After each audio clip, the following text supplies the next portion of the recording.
아무도 인생 가운데 고난을 피해 갈 수는 없는 것 같습니다. 룻기 강해를 할 때 제가 말씀을 드린 거지만 우리가 고난을 피할 수 없는 이유는 우리의 인생이 능동형이 아니라 수동형이기 때문에 그렇습니다. 고난을 계획하는 사람은 없습니다. 고난을 원하는 사람도 없고요. 고난이 기쁨으로 다가오는 사람도 이 세상에는 한 명도 없습니다. 그런 고난이 우리들에게는 어김없이 찾아옵니다. 내 뜻과 내 생각과 내 계획과는 아무런 관계없이 우리의 인생 가운데 어느 날 갑자기 고난이라는 것은 찾아옵니다. 내가 원해서 당했다면 때로는 기쁨을 가질 수도 있겠지만 내가 원하지 않는 고난이기 때문에 고난을 당할 때마다 우리의 마음은 많이 아픕니다. 또 많이 슬퍼지고요. 또 고통스럽고요. 또 충격적인 것이 이 고난이 주는 것입니다. 이 고난을 당할 때마다 우리는 많이 아프고 고통스럽지만 이 고난의 고통보다 더 큰 고통이 우리들에게 있습니다. 그 더 큰 고통이 무엇인가 하면 고난을 맞이했을 때 그 고난의 의미를 모를 때 우리는 그 고난이 훨씬 더 고통스럽습니다. 고난은 우리가 때로는 우리 인생길을 걸어가는 동안 많이 만나기 때문에 그것을 이겨나갈 수 있는 힘도 때로는 우리들에게 주어지는데 고난을 당할 때 그 고난이 왜 이 고난이 나에게 찾아왔는지, 내 가정 속에 이 고난이 주는 의미가 무엇인지를 모를 때는 우리의 마음에는 더욱더 근심과 더욱더 낙심과 실망이 되는 것 같습니다. 왜 이 고난이 나에게 왔을까? 왜 하나님께서 이 고난을 나에게 허락해 주셨을까? 그 의미를 모를 때 정말 마음이 무너지는 것 같아요. 지난 주간 이범훈 집사님으로 인해서 우리 모든 성도님들은 지금 현재 아주 무거운 마음으로 자리에 앉아 예배를 드리고 있는 줄 압니다. 너무나 안타깝고 너무나 마음이 시립니다. 너무나 마음이 아픕니다. 목회자가 된 것이 이럴 때 굉장히 후회가 많이 되어요. 왜냐하면 이 사건의 의미를, 이 사고의 의미를 아무리 기도를 해도 찾지를 못하기 때문입니다.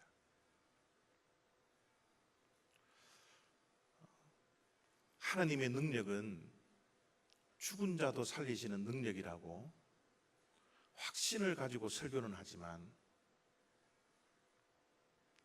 우리 집사님 생사를 모르면서 이렇게 5일이 지나는 이 시간 동안 살아계실까? 또 그곳에 있는 곳에 하나님이 무엇을 하셨을까? 하나님이 기적처럼 우리의 품 안으로 돌려보내 주신다면 이 주일 예배가 우리가 잔치가 되고 기적의 공동체로 인하여서 기쁨으로 하나님께 예배드리고 우리 모두가 기적의 공동체의 주인공이 되어서 정말 기쁜 마음으로 하나님께 예배를 드리게 될 텐데 또 그렇게 말씀을 전할 수 있을 터인데 지금까지 하나님은 우리에게 기적을 베풀어 주시지 않았습니다. 기도를 하면서 기도가 나오지 않는 것은 하나님의 능력에 대해서 자꾸 목사된 제가 의심이 자꾸 가는 거예요. 설교를 할 때 하나님의 능력에 대한 확신을 가지고 또 이 사건을 분명히 이해하는 이해력을 가지고서 여러분들에게 말씀을 전해야 되는데 확신도 사라지고 이해력도 사라지고 아무것도 눈에 보이지 않는 이 상황 속에서 하나님, 내가 어떻게 우리 성도님들에게 말씀을 전할 수가 있습니까? 어떻게 이 고난의 의미를 우리 성도님들에게 전해주어서 우리 함께 위로받고 함께 힘을 얻는 그런 시간을 맞이할 수가 있겠습니까? 하나님 기적을 베풀어 주세요. 하나님 살려보내 주십시오. 며칠 동안 기도하면서 기다렸는데 지금 이 순간도 생사를 모르는 상황 속에서 우리가 예배를 드리고 있습니다. 너무너무나 이 자리에 서 있는 것이 힘들고요. 여러분 앞에서 어떻게 설교를 할지, 어떻게 하나님의 능력을 전해야 할지, 여러분들을 어떻게 위로해야 될지 도저히 알 길이 없어서 마음이 답답하기만 합니다. 다음 주 친구들과 함께 여름 휴가를 1년 전부터 계획을 해놓았는데 그 친구들에게 문자를 보내면서 함께 가지 못하겠다고 그 문자를 남기면서 제가 그 친구 목사님들한테 이런 문자를 남겼습니다. 이번 주일날 도저히 우리 성도님들 앞에 설 용기가 서지 않는다고. 내가 어떻게 말씀을 전해야 되느냐고.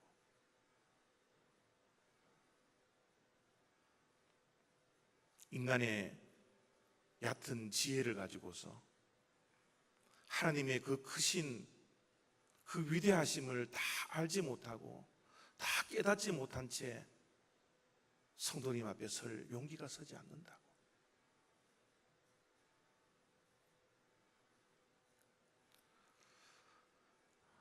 그러는 가운데 하나님께서는 사도 바울의 고난을 저에게 보여주셨습니다.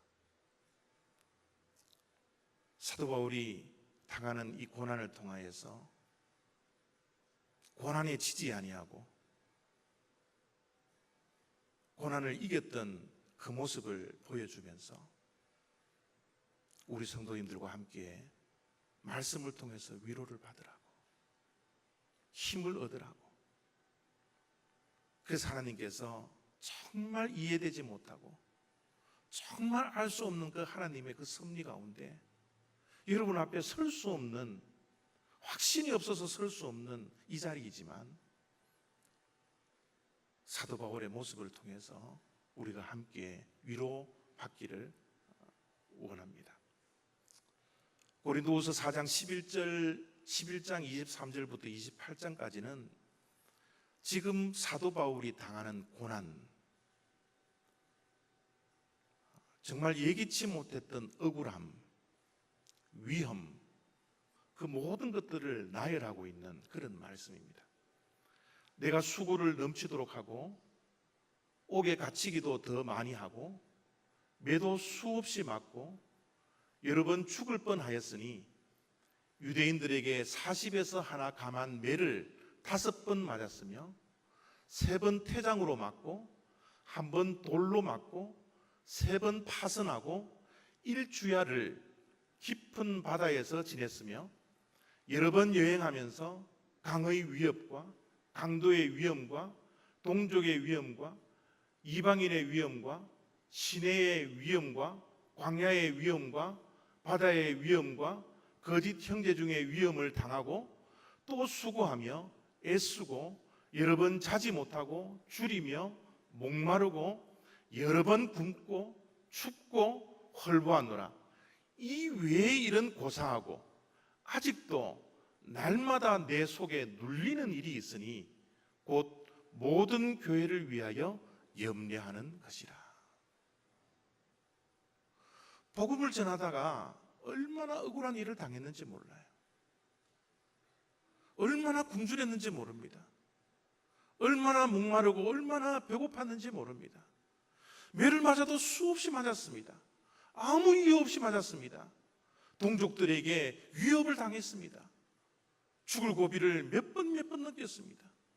파선의 위험을 당했습니다.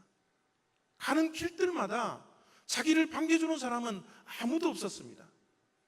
그런 예기치 못한 고난, 그 어려운 고난, 그것을 헤쳐나갔지만 또 그 일은 고사하고 아직도 날마다 내 속에 교회를 위하여 염려하는 것 때문에 짓눌려 있는 그런 사도 바울의 모습입니다. 여러분, 사도 바울은 정말 잘못한 것은 예수 그리스도를 증거하는 일밖에 없었어요. 복음을 증거하는 일밖에 없었습니다. 그것도 이방인에게 복음을 증거하는 일 이외에 다른 일들을 하지 않았습니다. 그런데 그런 예기치 못한 고난들이 산 넘어 산으로 그를 괴롭히고 고통을 주며 환난 가운데 시련 가운데 죽음의 고비에 몇 번이나 서 있는 그런 어려움을 당했던 거예요.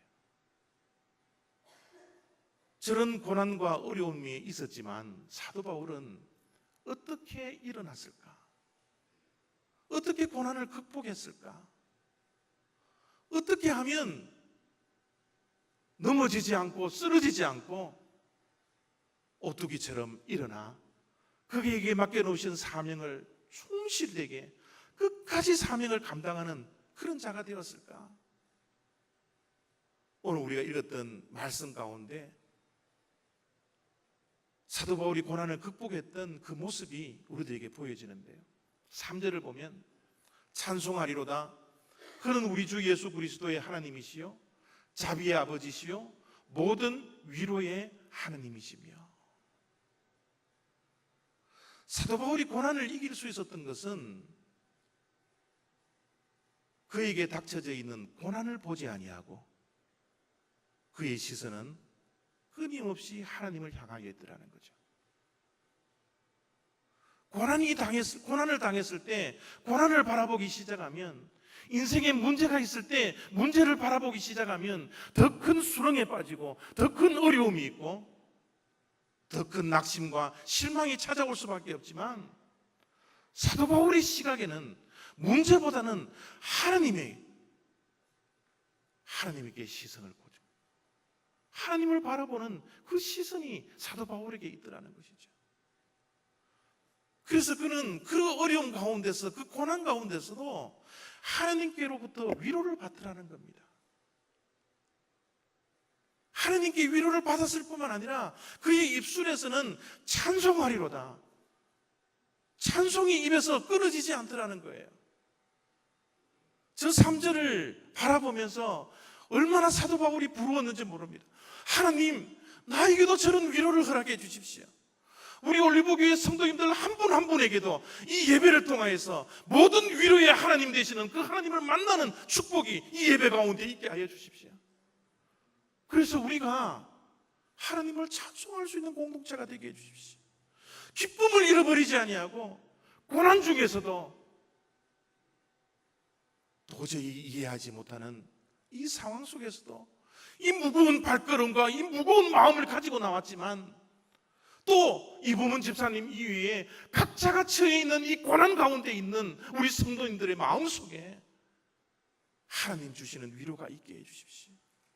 하나님, 사도 바울이 어떤 위로를 받았길래 그의 입술에서 찬송하리로다, 찬송의 소리가 나올 수가 있습니까? 이런 질문을 가지고서 말씀을 읽어보니까 5절 속에 그 단서가 하나가 나옵니다. 그리스도의 고난이 우리에게 넘친 것 같이 우리가 받는 위로도 그리스도로 말미암아 넘치는도다. 여러분, 고난이 우리에게 넘친 것 같이 하나님의 위로가 우리에게 넘친 것 같이, 그 넘치다라는 단어는 한국말로는 동일한 단어이지만 영어 단어는 분명히 다릅니다. 고난이 넘친다라는 것은 flow라는 단어를 썼지만 위로가 넘친다라는 그 넘치면은 overflow라는 단어를 썼어요. 고난이 아무리 크다 하지만 하나님이 주시는 그 위로는 그 고난보다 훨씬 더 커서 고난을 이겨낼 수 있는 힘과 용기를 하나님께서 허락해 주신다는 거죠. 그러면 고난보다 더 크신 하나님의 위로는 과연 어떤 위로일까? 5절 말씀을 자세히 들여다보면 하나님의 위로는 그리스도로 말미암은 위로라는 사실을 말씀하고 있습니다. 다른 위로가 아닙니다. 하나님의 위로는 예수 그리스도를 통한 위로라는 거예요. 그 위로가 우리에게 넘쳐 흐를 때 이 세상이 주는 고난을 이길 수 있고 넉넉하게 이겨나갈 수 있는 힘과 용기를 우리에게 허락해 주신다는 거예요. 여러분, 그리스도로 말미암은 우리에게 주는 위로가 무슨 위로입니까? 바로 그것은 영원한 생명에 대한 소망입니다. 영원한 생명. 그리스도는 우리에게 영원한 생명을 선물로 주셨습니다. 이 세상의 것들 다 빼앗아 간다 할지라도, 이 세상의 육신의 목숨까지 빼앗긴다 할지라도 우리 믿는 자들에게는 예수 그리스도로 말미암아 영원한 생명은 끝내 빼앗아 갈 수 없는 것이기 때문에 우리는 그 영원한 생명이 우리들에게 주어졌기 때문에 우리들에게는 이 세상이 소망이 아니라 영원한 생명 천국의 소망이 우리들에게는 자리 잡고 있기 때문에 이 세상의 것들 다 빼앗기는 한이 있다 할지라도, 심지어 우리의 생명이 빼앗기는 한이 있더라도 주님으로 말미암아 우리가 가지고 있는 영생, 이 영원한 생명의 소망이 우리들에게 주어졌기 때문에 하나님께서 이 영원한 생명을 받은 우리들에게 지금 이 시간 저와 여러분들에게 위로하여 주시기를 원하고, 이 잃어버렸던 소망을 되찾고 회복하여서 하나님을 바라보며 하나님으로 인하여서 위로를 받을 수 있도록 하나님께서 이 말씀을 우리 공동체에게 허락해 주시고 있다는 것입니다. 여러분, 정말 위로라는 것은요, 말로 하는 위로가 아니라 함께 해줄 때, 함께 할 때 그것이 진정한 위로가 되더라고요. 예수 그리스도로 말미암아 모든 위로가 넘쳤다라는 그 예수 그리스도는 과연 누구이십니까? 임마누엘의 하나님, 우리와 영원히 함께 하시는 하나님, 그 하나님이 우리와 함께 하고 있기에 우리는 진정한 위로를 누릴 수가 있다는 겁니다. 제가 목요일 날 현지에 하룻밤 자고 교회에 돌아왔는데, 교회에 돌아와서 목양실에 들어가는데 요 오른쪽 그 회의실에 우리 중보 기도하시는 분들 한 10분 정도가